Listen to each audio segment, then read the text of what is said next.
than the Anuvrat. And this one is the all merit vows are individual dependent. They are not part of the Anuvrat. Anuvrat is across the board. The merit vow limited area of the activity. So all your business activities or anything, you limit the area. Okay, in this much area, I will do my business. Okay, that's a limited area of the activity. In the Anuvrat, you don't have that limit. In the Anuvrat, whatever the business you're going to do it, that's what you do. And you have open to the whole wherever you can reach to do that business. Limited use of consumable and non-consumable items, which is bhog pariman vrat. Again, on Anuvrat, you don't have the limited usage. Here, you are adding into it. So, you are going towards Mahavrat, an avoidance of purposeless sins. Unearth dand virman vrat. So, these are the kind of the three merit vows. Similarly, you come to Siksha Vrat. They reflect the purity of one's heart. This is the Siksha Vrat. Okay. What are those four Siksha Vrat? Limited duration of meditation, Samayik Vrat. Okay. If you do every day or once a week or once a month, whatever your schedule permits. But once you take the vow, try your best not to skip. Okay. That is the limited duration of meditation. And even if you do one samayik, that's a 48 minutes. You are thinking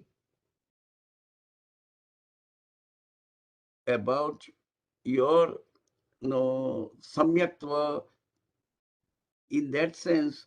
This is the way you are thinking, meditating of shamta. Samayik is nothing but the shamta bhav. Okay.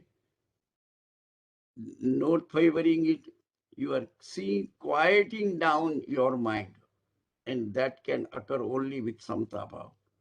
Limited area of duration of the activity, same thing, what we see in the Gunvrat. This is the Shiksha Vrat, which is called Desavakashik Vrat. What it means, okay, you are not going to go for that day outside your house. I'm just giving you an example.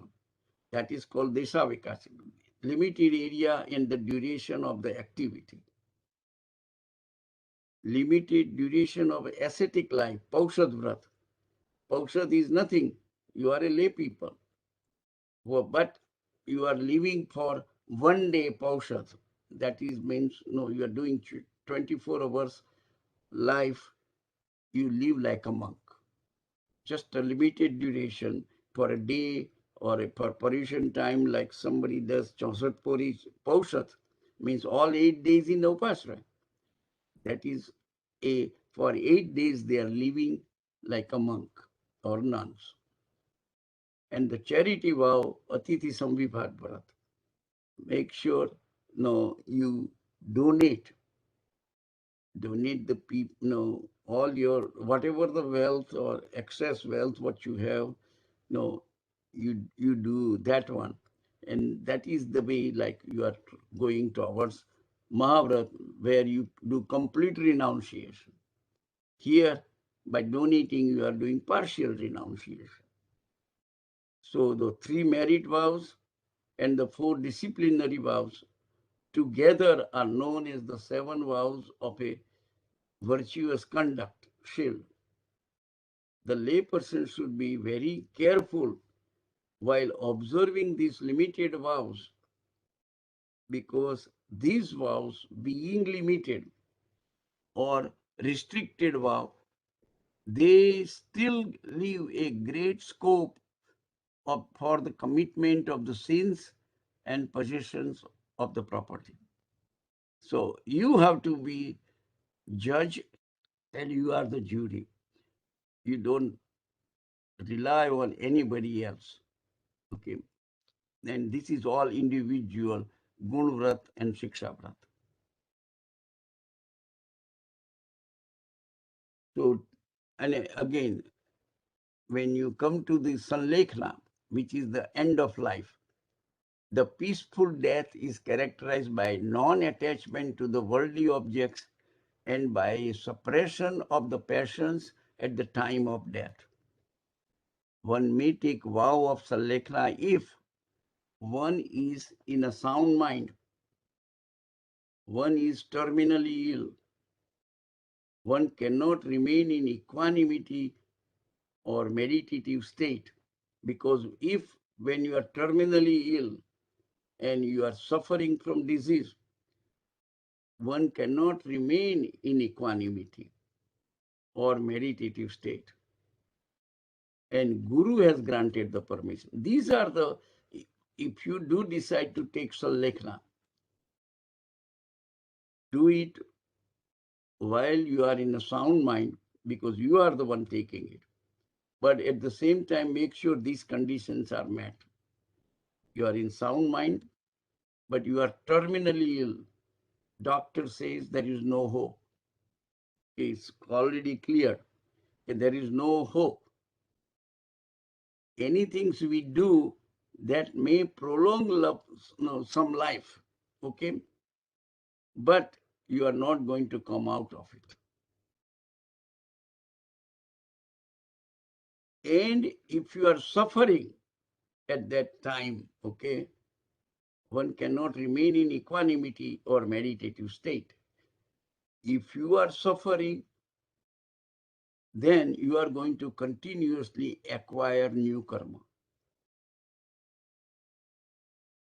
So it is better sometimes that you terminate your life by yourself with these conditions met.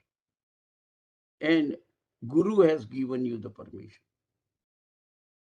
So no, this is kind of an additional protection, that you are not doing it through excitement or you are some suffering, but there is a hope that you can come out of the illness. Then you should not terminate your life. You should not do Sanlekhna. So that is the kind of a requirement, but you have to take the vow. Sometimes what happens, it becomes like a tradition in every community that when person is dying, unlike in a last stage, and they are in coma, then the other family members will give the Sanlekhna Varth, because doctor says it's, the person will survive maybe a week maximum. Okay. So they said, well, let's give them the Sanlekhna Vrat. Now, if somebody gives the Sanlekhna Vrat, then it is not your Vrat. Okay, it is somebody else give. You haven't taken that Vrat.